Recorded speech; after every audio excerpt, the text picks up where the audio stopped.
A'udzu billahi minasyaitonir rajim. Bismillahirrahmanirrahim. Alhamdulillahilladzi an'ama 'alaina bi ni'matil imani wal islam. Asyhadu an la ilaha illallah dzul jalali wal ikram. Wa asyhadu anna Muhammadar Rasulullahi khairul anam. Allahumma salli wa sallim ala sayyidina Muhammadin wa ala alihi wa ashabihil kiram, amma ba'du. Apa kabar bapak-bapak, sehat? Alhamdulillahirabbil alamin. Baik, kita melanjutkan kajian sifat salat Nabi. Masih di bab yang kelima, yakni sifat membaca surah Al-Fatihah. Bagian awal dari bab ini adalah hukum membaca Al-Fatihah bagi makmum. Bagian yang kedua, membaca basmalah atau bismillahirrahmanirrahim pada surah Al-Fatihah. Di bagian berikutnya kita membahas tentang sunnahnya mengucapkan amin ketika kita selesai membaca surah Al-Fatihah. Terkait dengan ini, menurut pendapat Imam Hanafi, mengucapkan amin itu disirkan, tidak disunahkan untuk dikeraskan, sir aminnya.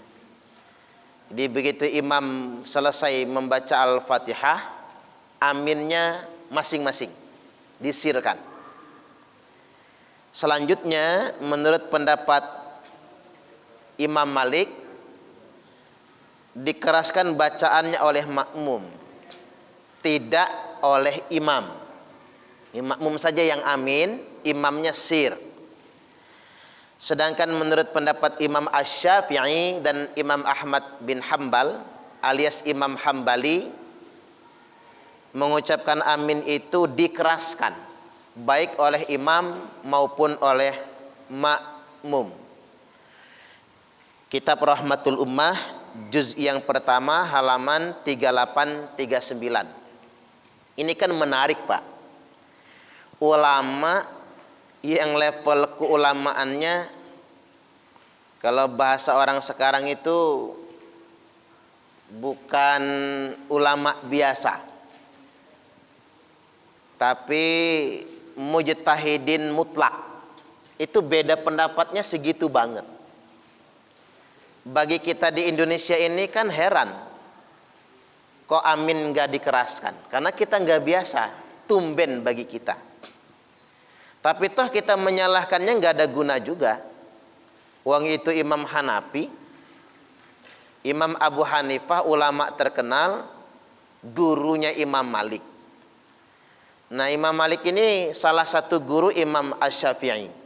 Dan Imam Asy-Syafi'i adalah salah satu guru Imam Ahmad bin Hambal alias Imam Hambali.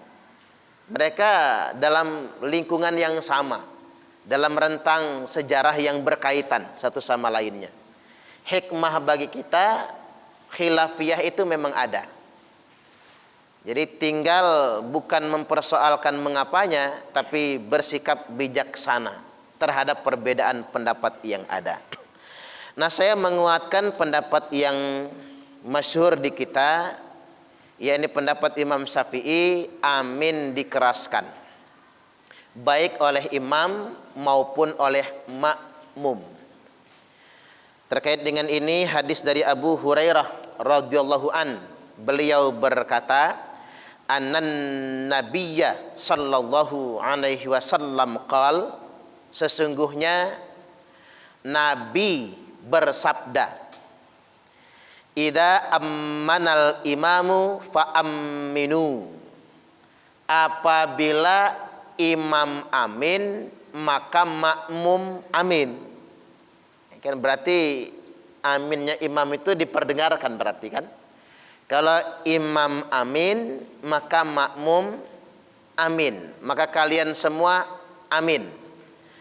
Fa innahu man wafaqa ta'minuhu ta'minal malaikah. Karena sesungguhnya barang siapa yang aminnya bersamaan dengan amin para malaikat.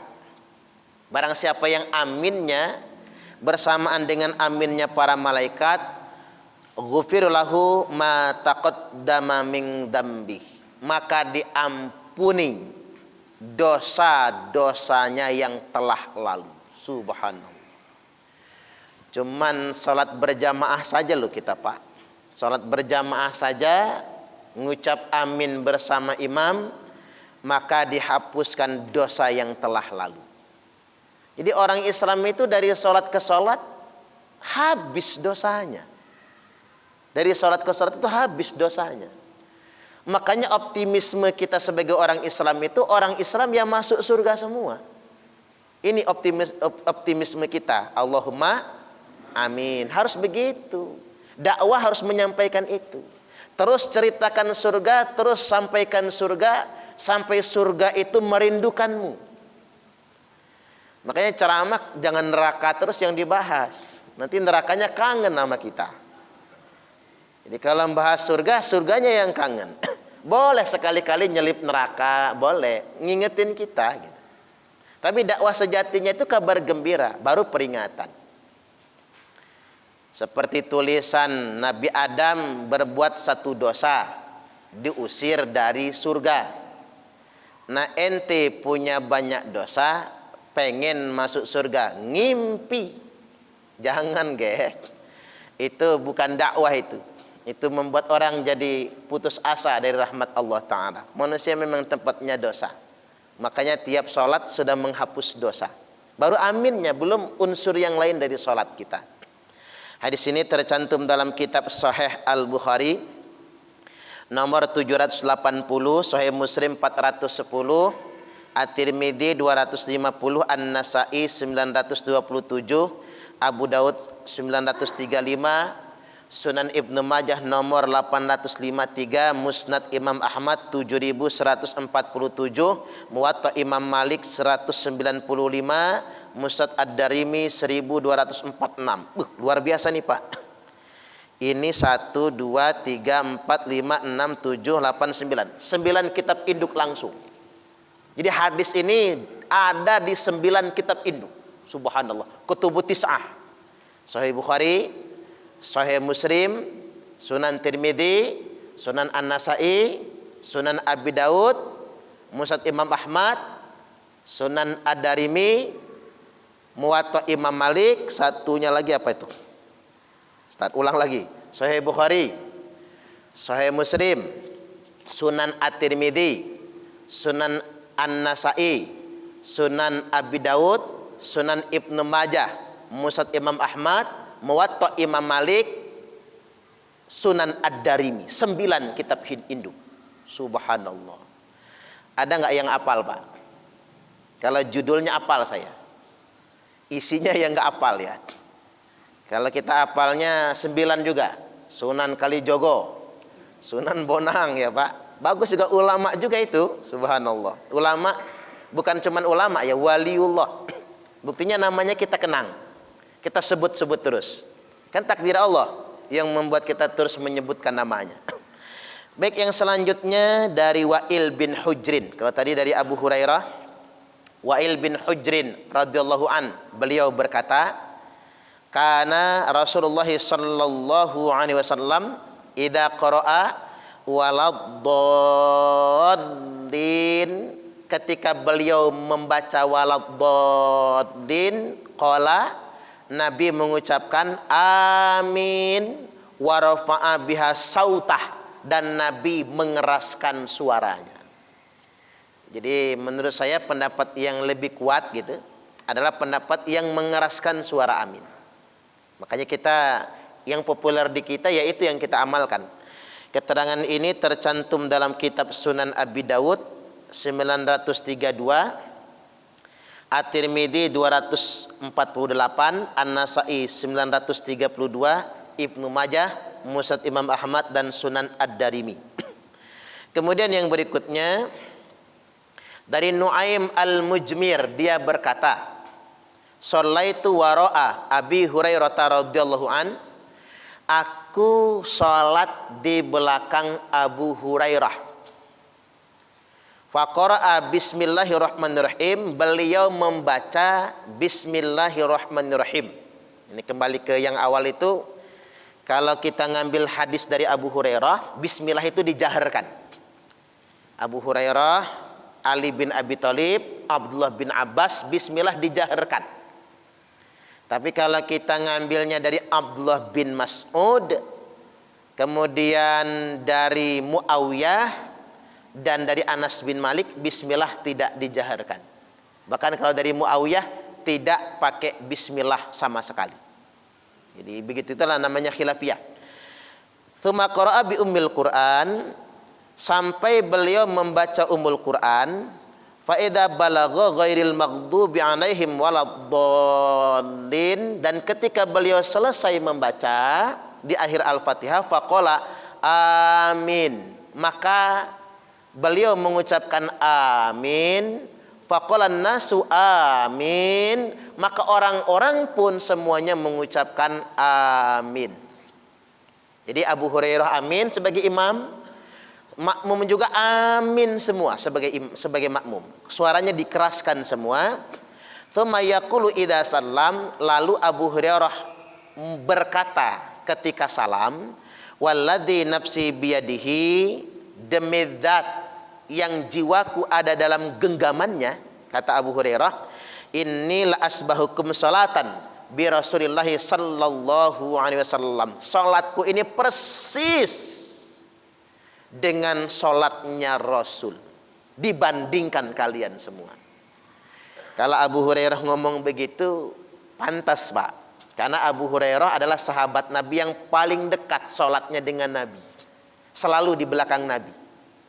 Dan beliau ini nggak pernah berangkat perang karena tugasnya menghafal hadis, menghafal Quran, mendalami ilmu, kepakihan, spesialisasi kepakihan. Itu Abu Hurairah. Makanya sahabat yang paling banyak hafalan hadisnya Abu Hurairah radhiyallahu an. Maka hadis ini disandarkan kepada Abu Hurairah, tapi marfu' sampai kepada Nabi. Karena Abu Hurairah menyandarkan apa yang dilakukan kepada Rasulullah sallallahu alaihi wasallam.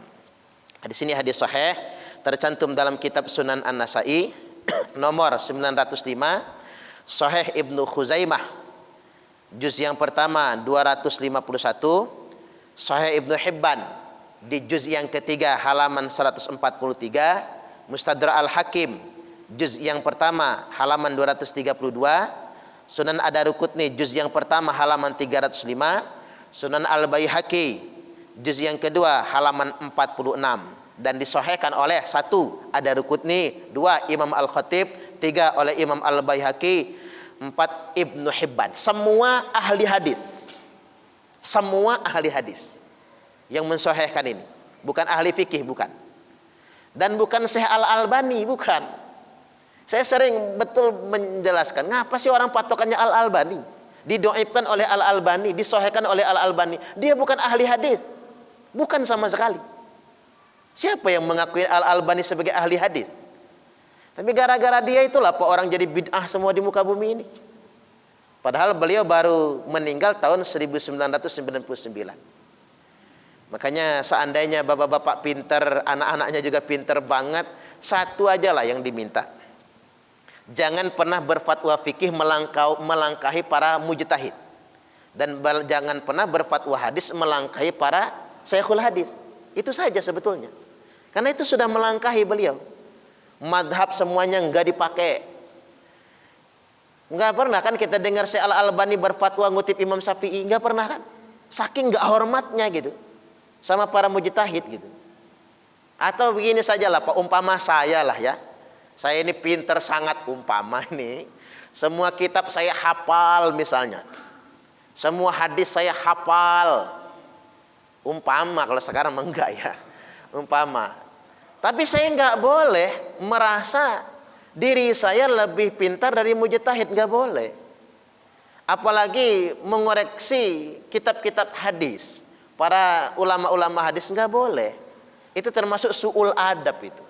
Dan tidak boleh lagi dikutip fatwanya itu. Inilah kalau bapak-bapak mau tahu mengapa banyak gerakan baru di Indonesia ini yang mudah sekali membid'ahkan. Pokoknya orang pang-pang nak cenah. Kami paling hebat, kami paling soheh, kami paling benar. Coba dilihat di YouTube itu. Tapi lihat semua kutipan mereka. Al-Albani semua kutipan mereka. Itu ada semacam sejarah yang hilang. Ada rangkaian pemikiran yang hilang. Makanya para ulama kemudian mengingatkan agar kita belajar agama itu bersanad. Mengapa mesti bersanad? Ya tadi, agar betul-betul menghormati pendahulu kita. Ini sering saya ulang-ulang ya, biar pengikut Al-Albani juga dengar gitu. Jadi kita ini nggak dibid'ahkan terus kan. Kita ini harus jujur lah beragama itu. Ngomong tidak bermadhab, tapi kita mendirikan madhab baru. Kalau kita nggak bermadhab kan akhirnya kita bikin madhab baru kan. Madhab Suparmani. Nggak enak ngedengarnya kan. Sok hebat amat ya Pak ya. Coba Kiai Haji Hasyim Asy'ari, Hadratus Syekh Kiai Haji Hasyim Asy'ari. Gelar Hadratus Syekh itu bukan kayak gelar di kita main sebut, bukan. Gelar di sana ada kualifikasinya Pak. Karena beliau itu hafal 6 kitab induk. Sahih Bukhari, Sahih Muslim, At-Tirmidzi, An-Nasa'i, Ibnu Majah, Sunan Abi Daud. Hafal 6. Makanya gelarnya Hadratus Syekh. Selain hafal Quran 30 juz. Nah Imam Kiai Haji Hasyim Asy'ari saja tidak mendirikan madhab baru, tidak. Tetap taklid kepada Imam Syafi'i. Fikihnya. Namanya taklid hukmiyah. Itu kan luar biasa itu. Baik, saya lanjutkan dulu biar nggak kepanjangan narasinya ya. Selanjutnya hukum membaca surah setelah Al-Fatihah. Membaca surah setelah Al-Fatihah ini disepakati oleh ulama hukumnya sunnah. Jadi sunnah hukumnya membaca surat setelah Al-Fatihah. Sunnahnya pun kalau di mazhab Syafi'i min hayati shalah, sunnah yang ringan. Jadi dalam kondisi mepet, nggak membaca surat nggak apa-apa. Apalagi sholat sunnah. Seperti tahiyatul masjid misalnya. Atau ba'diyah karena mau mulai pengajian. Maka suratannya nggak dibaca. Cukup Al-Fatihah jadilah. Nggak jadi masalah itu. Nah ada beberapa adab dalam membaca surah setelah Al-Fatihah. 1. Bacalah surat yang disukai. Bacalah surat yang disukai. Sesuai dengan sabda Nabi, beliau bersabda, "Idas takbaltal qiblata fakabbir." Kalau engkau, apabila engkau menghadap kiblat, bertakbirlah. Tumakra bi ummil Quran, lalu bacalah Al-Fatihah, ummul Quran. Tumakra bima syi'ta, lalu bacalah surat apa saja yang engkau suka. Boleh. Suka itu kan ada 2 kemungkinan. Enak membacanya atau itulah yang hafal. Enggak apa-apa. Ada sahabat yang ngimam sholat Pak, kulhu aja yang dibaca. Rakaat pertama kulhu, rakaat kedua kulhu. Sholat lagi kulhu lagi yang dibaca. Orang protes kan? Protes ngadu kepada Nabi, ya Rasul, dia sudah berbuat bid'ah. Bahasa orang sekarang tuh bid'ah lah ya. Kan engkau nggak pernah ngajarin kalau sholat baca kulhu terus. Ngapa dia baca kulhu terus? Ntar dulu kata Nabi, tanya dulu dia. Begitu ditanya ngapa kata Nabi, kamu selalu baca kulhu. Kata si fulan ini, saya dulu penyembah berhala ya Rasul. Dan ketika ayat ini turun, aku senang betul dengan surah ini. Surah Al-Ikhlas ini. Aku gembira betul dengan ketauhidan ini. Makanya aku baca terus. Kata Nabi, kalau kamu benar cinta dengan surat ini, kamu bakal masuk surga. Allahumma amin. Subhanallah. Cinta Al-Ikhlas Pak. Yang kita suka silakan. Apa yang demen banget di kita. Ada juga cerita Mbah Selamat itu tapi ya. Subuhan nggak ada imam, dorong-dorongan. Karena Mbah Selamat paling tua, Mbah Selamat lah yang dipaksa jadi imam. Kata Mbah Selamat, aku ora apal kunut. Wis Mbah, nggak usah kunutan, sing penting subuhan. Oke, kata Mbah Selamat. Maju ke pengimaman, beliau rakaat pertama lancar, bacaannya Fatihah sama kulhu. Begitu rakaat kedua, habis Fatihah Mbah Selamat meneng, nggak baca apa-apa. Ruku enggak, membaca enggak. Makmum menunggu. Akhirnya makmum ngasih kode, aham, aham. Mbah Selamat menang, aham, aham. Masih diam juga. Tambah rame yang aham, aham. Mbah Selamat noleh ke belakang. Kata Mbah Selamat, boleh baca kulhu lagi enggak? Boleh Mbah, kata makmum. Hancur sholatnya Pak. Ya jangan juga kayak gitu ya. Apalnya cuman kulhu tapi bingung dia. Boleh enggak kalau 2 kali? Takut diprotes sama makmumnya. Silakan membaca surah yang dia suka. Musnad Imam Ahmad nomor hadis 18.516,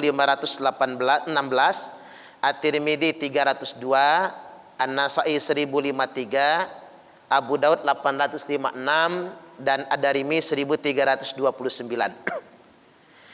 Yang berikutnya, yang kedua, membaca surah yang mudah bagi kita.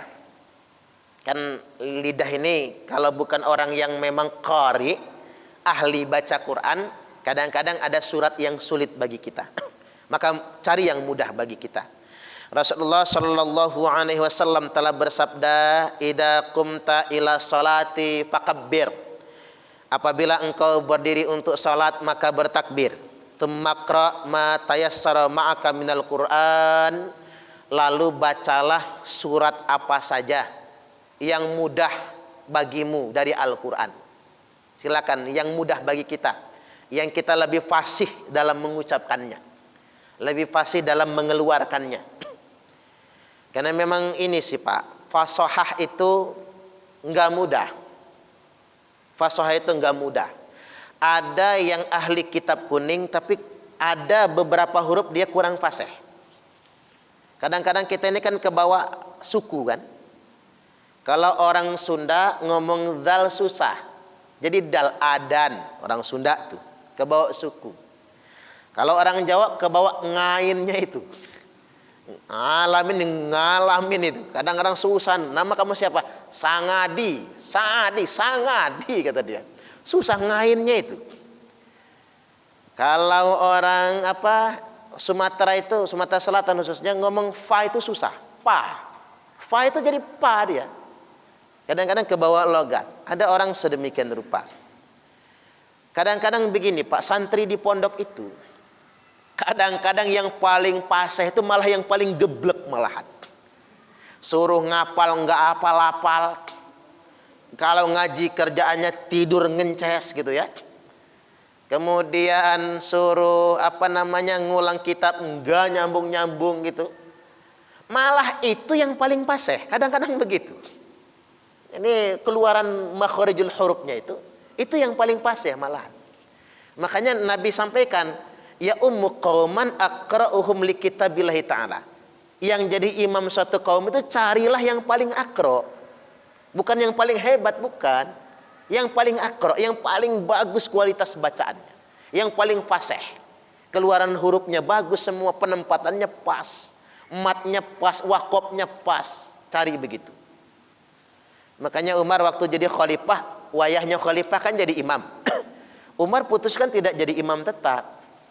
Beliau mengangkat sendiri imam, Ubay bin Ka'ab. Itu imamnya Umar bin Khattab. Ya mungkin suara Umar cempreng kayak saya inilah kali ya. Suaranya pecah mungkin. Ubay bin Ka'ab suaranya merdu. Cari yang paling bagus bacaannya. Agar makmumnya betah. Begitu. Baik, selanjutnya hadis yang saya bacakan tadi. Tumaqra' ma tayassara ma'aka minal Qur'an. Bacalah apa saja yang mudah bagi bersamamu dari Quran. Tercantum dalam Sahih Al-Bukhari 757, Sahih Muslim 397, At-Tirmidzi 303, An-Nasa'i 884, Abu Daud 856, Ibnu Majah 1060, Musnad Imam Ahmad 9352. Selanjutnya, kalau jadi imam, hendaklah membaca yang disenangi kebanyakan makmum. Nah, itu jadi imam. Membaca surat yang disenangi kebanyakan makmum. Nah, ini bunyi hadisnya begini nih. Jadi imam menyesuaikan selera makmum maksudnya. Dari Anas bin Malik radhiyallahu an, dia berkata dari Nabi sallallahu alaihi wasallam, beliau bersabda, yassiru wala tu'assiru, mudahkan, ringankan, jangan dipersulit. Ini terkait dengan bacaan salat ini. Karena ada pengaduan kepada Nabi. Ngimam lama betul. Ada yang mengatakan Abdullah bin Mas'ud, ada yang mengatakan Anas bin Malik. Akhirnya ditegur oleh Nabi. Ringankan dong, jangan dipersulit makmum itu. Wabasyiru wala tunaffiru, gembirakan makmum, jangan bikin mereka kabur. Ini sekali ngimam langsung Al-Baqarah misalnya. Kesuwen. Ini pernah kejadian di Bandar Lampung. Ngimam Al-Baqarah itu pernah kejadian. Pas sholat gerhana matahari. Yang dulu se-Bandar Lampung, se-Indonesia sholat gerhana ya Pak. Sholat gerhana matahari total. Tahun berapa itu ya? 4 tahunan yang lalu kalau nggak salah itu. Itu ada salah satu masjid ngundang imam yang hafal Quran 30 juz. Untuk sholat gerhana. Kan sunnahnya sholat gerhana itu bacaan pertama Al-Baqarah. Habis Fatihah, lalu ruku, tegak berdiri lagi, baca Fatihah lagi, kan 2 kali ruku. Baca Al-Fatihah Ali Imran. Rakaat yang kedua bacaannya An-Nisa sama Al-Maidah. Dipraktikkan betul. Gempor itu makmumnya. Apa kata ibu-ibu Pak begitu pulang? Pokoknya ini sholat gerhana terakhir katanya. Kedepannya kapok sholat gerhana. Ya iyalah. Imamnya enak, dia hafal Quran soalnya. Yang hafal Quran tinggal nyimak saja, anggap murojaah bagi dia. Nah kita yang nggak hafal, gempor menggempor. Jadi kelamaan itu sholatnya. Jadi bagusnya imam itu menyesuaikan makmum. Lebih singkat, lebih baik. Apalagi ntar lagi taraweh ya Pak. Ini Al-Hidayah ini berapa rakaat sih tarawehnya? 11. Indonesia ini cemen banget ya. 11. Saya itu juga heran sama orang Indonesia itu Pak. Naik haji ini ke Mekah ya. Di Mekah dia nggak ngedenger imam menjaharkan bacaan. Umrah maupun haji kan imamnya nggak jahar, bukan bacaan apa, zikiran Nabi SAW nggak jahar kan, zikir masing-masing. Begitu pulang haji langsung naik mimbar. Bapak Ibu mulai hari ini berhenti saja di imam kalau zikirnya dijaharkan. Zikir dijaharkan itu nggak ada dalilnya. Waduh, begitu. Berhenti zikir jahar karena di Mekah nggak jahar. Tapi begitu dia umrah bulan Ramadan di Mekah taraweh 23 rakaat nggak ngikut dia Pak. Ketiban zikir sir dia ikut, taraweh 23 dia nggak ikut. Ini kan nggak konsisten namanya ya. Makanya sering saya sampaikan, Mekah itu bukan dalil. Dalil itu Al-Quran dan Sunnah. Hukum itu fatwa ulama. Setuju nggak kira-kira? Masalahnya begini. Kalau kita nggak sanggup 23 rakaat, nggak apa-apa. Ngapa di Al-Hidayah nggak 23 tapi 11? Jawab jujur aja lah. Nggak sanggup 23. Habis berbuka makan kenyang. Ngap, jujur kan? Daripada ngomong bid'ah yang 23 itu. Karena di Mekah itu 23. Madinah itu 23. Sampai dari zaman dulu sampai zaman sekarang. Jadi kalau taraweh mau dia 11 mau 23 rakaat, saya sarankan dipersingkat saja bacaan. Karena jamaah tuh ngerti banget Pak. Kalau imamnya panjang-panjang, dilihatnya di daftar itu siapa sih imam tadi. Oh ini. Ditandain, percayalah sama saya. Tunggu kalau imam itu ngimam lagi berapa hari berikutnya. Sepi itu jamaahnya. Pindah dia ke musola. Pindah ke masjid yang lain. Ketahuan sudahan. Coba kalau imamnya bacaannya singkat-singkat. Wow, idola mak-mak. Pasti ditandain tuh imamnya hebat, idola gua. Udah suaranya bagus, bacaannya dipersingkat. Jadi gembirakan, jangan bikin orang lari. Sahih Al-Bukhari nomor 69, Sahih Muslim 1734, Musnad Imam Ahmad 11.924. Nabi bersabda berikutnya, "Idza shalla ahadukum linnas falyukhaffif." Kalau engkau mengimami orang banyak, maka ringankanlah, ringankanlah. Falyukhaffif fa inna fihimud dha'ifa wasaqima wal kabira. Karena di antara makmum itu ada yang dhaif, lemah. Ada yang wasaqim, ada yang sedang sakit. Wal kabir, ada yang tua. Pasti itu ada yang lemah, ada yang sakit, ada yang tua. Wa idza shalla li nafsihi falyutawwil ma syaa. Dan apabila dia salat sendirian, silahkan panjangkan bacaan sesuka dia. Jadi kalau pengen berjuz-juz bacanya nanti pas tahajud, salat sendirian kan.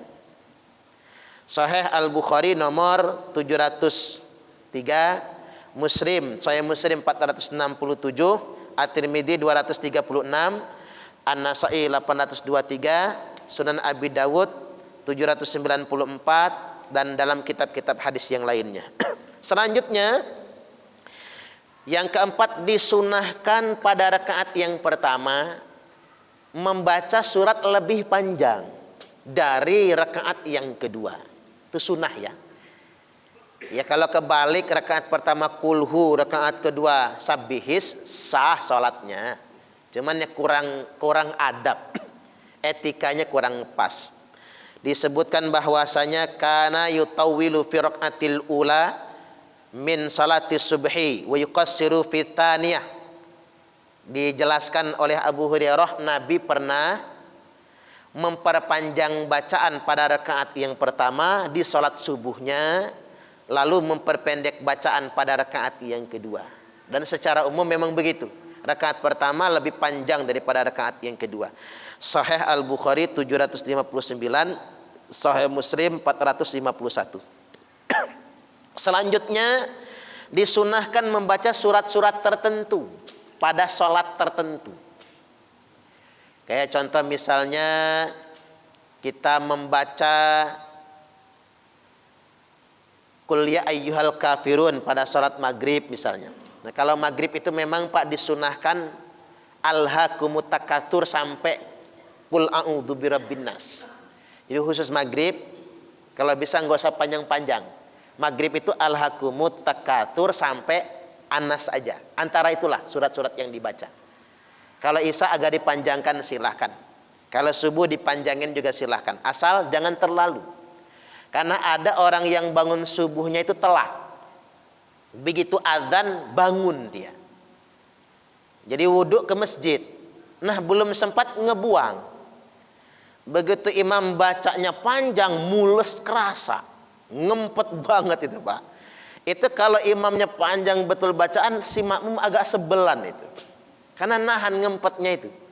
Kecuali kalau bangun sudah lebih awal. Bangun lebih awal, minum air hangat kan ngebuang dulu. Jadi begitu salat subuh sudah nyaman dia. Jadi sepanjang-panjangnya subuh tetap proporsional, disesuaikan. Selanjutnya mengenai membaca basmalah, terakhir ya.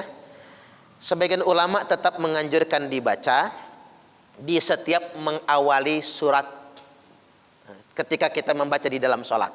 Sebagian yang lain tidak menganjurkannya. Itu khilafiyah, perbedaan pendapat. Baik, sampai di sini kita buka sesi tanya jawab. Saya persilahkan. Pertanyaannya bebas, Pak. Ya, silakan.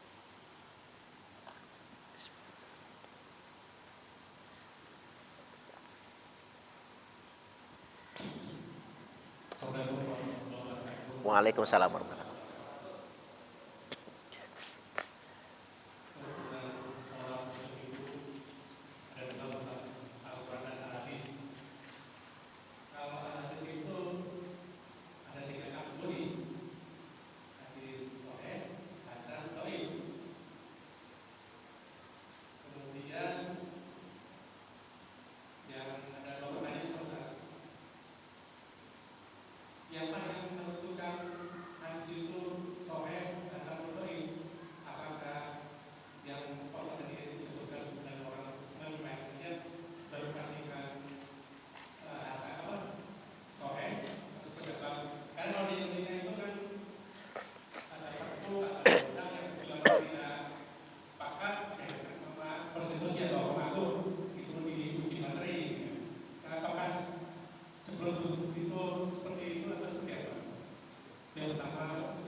Waalaikumsalam warahmatullahi wabarakatuh. Ya, bisakah kita menentukan sendiri hadis itu sahih atau tidak? Jawabannya tidak bisa. Mungkin bapak-bapak harus dari kecil sekolahnya agama terus, bukan agama di Indonesia ya, atau mondok terus, dan menyelesaikan ilmu hadis sampai S3 minimal di Universitas Al-Azhar Kairo Mesir. Mungkin masih bisa ya, kemungkinan besar. Walaupun itu pun belum tentu bisa. Karena level kita bukan seperti Imam Bukhari. Bukan. Jadi muncul pertanyaannya, kita ini apa dong fungsi sekarang? Tugas kita sekarang tinggal membaca kitab hadis. Jadi hadis itu sudah disahihkan oleh ulama hadis. Jadi yang paling bijak orang kalau ngomong hadisnya sahih. Nah, yang mensahihkan siapa? Imam Bukhari. Karena itulah yang punya kapasitas. Jadi jangan sampai orang ditanya, sahih siapa yang mensahihkan? Ustadz Parman. Ya kacau lah Pak kalau saya mensahihkannya Pak. Dari mana saya tahunya kan gitu ya? Enggak bisa. Itu harus ulama hadis. Jadi Imam Bukhari disahihkan oleh siapa? Imam Muslim. Disahihkan oleh siapa? Imam Tirmidzi. Sama dengan hadis dhaif. Jangan main ponis dhaif, ge. Kita ini enggak konsisten. Dhaif hadisnya. Entar dulu yang mendhaifkan siapa? Karena begini, hanya sedikit hadis itu yang sahihnya disepakati oleh semua ulama hadis. Sedikit sekali. Dan ada banyak hadis sahih oleh ulama hadis yang A, dhaif oleh yang B. Dan kemudian begitu pun hadis dhaif katanya, tapi oleh ulama yang lain disahihkan atau minimal hasan sahih atau hasan bisa wahid. Nah, ini penting bagi kita. Jadi jangan sampai kita nih, sering kali saya dengar mengapa orang gampang bid'ah dan kita gampang terpengaruh Pak. Karena orang begini ponisnya, Iqra'u Yasin ala mautakum. Bacakan Yasin atas yang mati di antara kalian. Hadisnya dhaif, didoifkan oleh Al-Albani. Baca Yasin buat orang mati. Bid'ah, kullu bid'atin dolalah. Nah, sampai neraka nanti kita. Gara-gara baca Yasin masuk neraka akhirnya. Gara-gara siapa? Ya gara-gara tadi kita nggak adil dalam melihat hadis. Hadis itu ada ulama yang mensahihkannya. Disahihkan oleh Syekhul Hadis Ibnu Hibban. Dan ada ulama yang mendhaifkannya, namanya khilafiyah. Di hadis itu begitu. Ada banyak sekali hadis dhaif oleh sebagian ulama tapi sahih menurut sebagian ulama. Nah, kecuali hadis itu kategorinya maudhu' palsu. Nah, kalau palsu mungkin tidak ada asal usulnya Pak, nggak ada sumbernya, atau diriwayatkan oleh orang yang suka memalsukan hadis. Sesuatu yang sudah disepakati palsunya berarti bukan hadis. Itu saja patokannya kita. Jadi siapa yang punya kapasitas menetapkan sahih atau tidaknya? Ulama hadis. Makanya rujukannya harus ke ulama-ulama hadis. Siapa yang mensahihkannya? Nah, mengapa saya tadi ngebantah Al-Albani? Al-Albani itu meneliti hadis dari buku ke buku. Itu Al-Albani. Dari buku ke buku. Tapi kalau Imam Bukhari, Imam Muslim bukan dari buku ke buku, orang ke orang. Jadi begini caranya. Ada satu hadis. Misalnya innamal a'malu binniyat. Hadis ini didengar dari siapa? Dari si fulan. Fulan ini siapa? Terpercaya. Orang ini enggak pernah berdusta. Lalu ditanya si fulan ini, kamu dapatnya dari mana? Saya belajar ke Syekh Anu. Kejar ke sana. Terus diurut Pak. dari sana, dari mana urutannya sampai kepada Rasulullah sallallahu alaihi wasallam. Karena memang paradigmanya bukan teks, bukan buku ke buku, orang ke orang. Sampai dia kepada Rasulullah baru ditetapkan hadis ini sahih atau tidak. Nah, itu tugas ulama. Makanya yang namanya paradigma konteks beda dengan teks. Dari buku ke buku bisa selip kan? Orang bisa sama namanya. Nah, itulah mengapa Syekh Al-Albani banyak dibantah oleh para ulama, enggak menghargai jerih payah ulama-ulama terdahulu kala yang menelusuri dari orang ke orang. Bahkan Imam Bukhari itu sampai harus berkelana, Pak, demi berjumpa dengan 10.000 orang. Ribuan orang dia jumpai untuk bertanya, untuk membuktikan kebenaran. Itu Imam Bukhari. Kita cuma dari laptop ke laptop aja ya Pak ya. Udah songongnya na'udzubillah, Allahu Akbar. Kan orang pakai laptop cuma dari sekarang kan. Saya ada yang heran Pak sama saya, Ustadz hebat amat ya.